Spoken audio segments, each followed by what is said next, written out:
Bonjour à toutes et bonjour à tous, très chères auditrices et très chers auditeurs. J'espère que vous allez tous très très bien. Nous nous retrouvons donc une nouvelle fois pour l'épisode numéro 4 sur l'énigme cosmique. J'espère que vous serez très nombreux à regarder ces épisodes. J'avoue que l'énigme est quand même assez passionnante.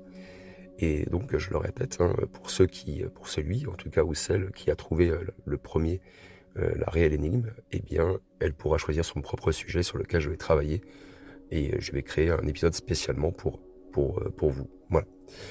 Alors, nous allons partir donc sur un autre domaine, celui des signatures radio et le mystère des messages cosmiques. On va continuer donc la narration et on fera un petit peu de blabla à la fin. Allez, bon épisode à tous. Alors, peut-on parler des messages venus d'ailleurs? Les étoiles zombies défient nos connaissances. On a vu, dans les épisodes précédents, qu'elles disparaissent et réapparaissent, et que leur comportement est décrit dans les archives anciennes des civilisations sumériennes, égyptiennes et mayas. Mais il y a une autre anomalie qui les entoure. Certaines d'entre elles émettent des signaux radio très étranges. C'est un phénomène que les astrophysiciens modernes tentent de comprendre encore actuellement. S'agit-il d'un simple bruit de fond cosmique, d'une fréquence naturelle liée à leur cycle de mort ou de résurgence? Ou bien ces signaux cachent-ils quelque chose que nous ne sommes pas censés comprendre? Alors, très chères auditrices et très chers auditeurs, il y a un nouvel indice dans cet épisode qui est dissimulé. Donc, ouvrez grand vos oreilles. Parlons d'abord de l'existence des sursauts radio rapides, FRB, une autre anomalie cosmique. Les FRB, donc sursauts radio rapides, sont des signaux intenses et courts qui proviennent de l'espace lointain. Certains durent moins d'un millième de seconde, mais dégagent plus d'énergie que notre Soleil en une seule journée. La première découverte d'un FRB remonte à 2007, lorsque des astronomes ont repéré un signal puissant et inexpliqué dans les données d'un radiotélescope australien. Depuis, plusieurs FRB ont été détectés, certains répétitifs et d'autres uniques. Mais il y en a un en particulier qui semble lié à notre énigme. Le FRB 121102. C'est un signal radio récurrent qui provient d'une galaxie naine qui est située à plus de 3 milliards d'années-lumière. Alors pourquoi est-ce si particulier? Eh bien parce que contrairement aux autres, il suit un cycle étrange, un schéma qui ressemble étrangement aux motifs trouvés dans les anciens textes mayas et sumériens. Alors regardons de plus près le FRB 121102. Les scientifiques ont remarqué que ces émissions, elles suivent une répétition anormale, un cycle de 157 jours. Cela signifie que le signal apparaît, s'éteint, puis revient exactement au même moment. Mais il y a quelque chose qui devient troublant. Dans les tablettes sumériennes, un cycle astronomique est mentionné sous le nom du réveil du messager. Et la durée indiquée dans ces textes est de 157 cycles lunaires. Que signifie cette corrélation? Une coïncidence purement mathématique? Ou un indice caché qui montre que nos ancêtres avaient remarqué quelque chose que nous avons mis des millénaires à redécouvrir? Le signal radio est réel. Il a été enregistré et étudié par les scientifiques.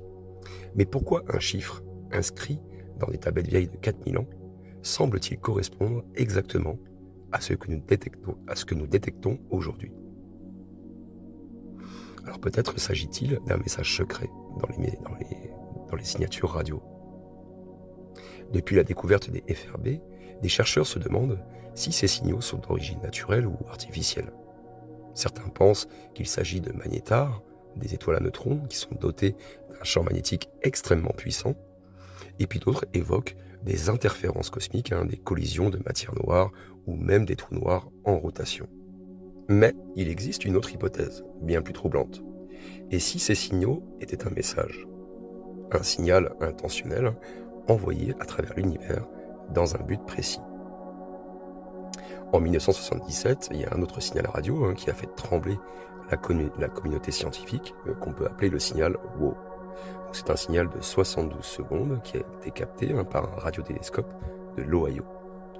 Et il ne ressemblait à rien de connu, bien sûr. Aucun satellite, aucun phénomène terrestre ne pouvait expliquer son origine. Et aujourd'hui encore, sa nature elle reste encore un mystère, même si on a quelques théories ou quelques hypothèses. Alors il va falloir imaginer un instant que ces signaux radio, ils cachent une information codée, un message crypté en fait dans les variations de fréquence, un mode de communication inconnu en fait de nous. Et donc, qu'est-ce que cela pourrait signifier? On va essayer de se le demander dans cette prochaine partie. Donc l'indice caché, le mot oublié en fait des Sumériens. Alors, dans certaines tablettes cunéiformes, les Sumériens ont utilisé un mot rare pour désigner ce qu'ils considéraient comme un signal céleste divin. Ce mot est Ezu, E-Z-Z-U. Les archéologues ne savent pas précisément ce qu'il signifie, mais il est utilisé en fait dans un contexte astronomique et rituel. Mais ce qui est vraiment troublant, c'est qu'un signal radio capté en 2020, associé à un autre FRB, a montré une séquence qui, lorsqu'on l'interprète en notation alphabétique, ressemble étrangement à Ezu, E-Z-Z-U. Alors comment est-ce possible? S'agit-il d'un hasard? Ou bien d'un élément d'un puzzle que nous commençons à peine à assembler? Et donc maintenant que nous avons plusieurs pièces du puzzle, des étoiles qui ne meurent pas, des signaux radio anormaux, des coïncidences numériques entre les observations modernes et les textes anciens, mais il nous manque encore une pièce essentielle. Dans le prochain épisode, on va explorer les cartes célestes antiques, voir comment les Sumériens, Égyptiens et les Mayas ont cartographié le ciel et découvrir si leur observation renferme un dernier indice.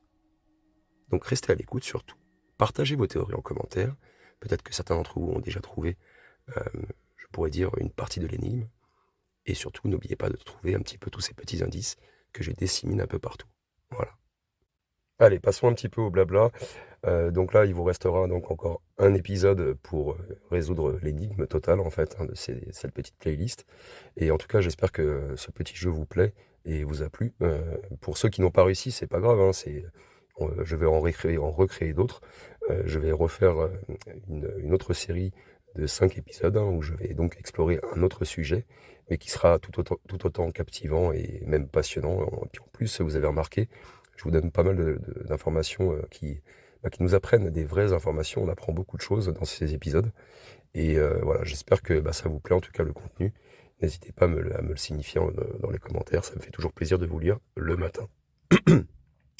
Prenez tous soin de vous, très chères auditrices et très chers auditeurs, et à très bientôt.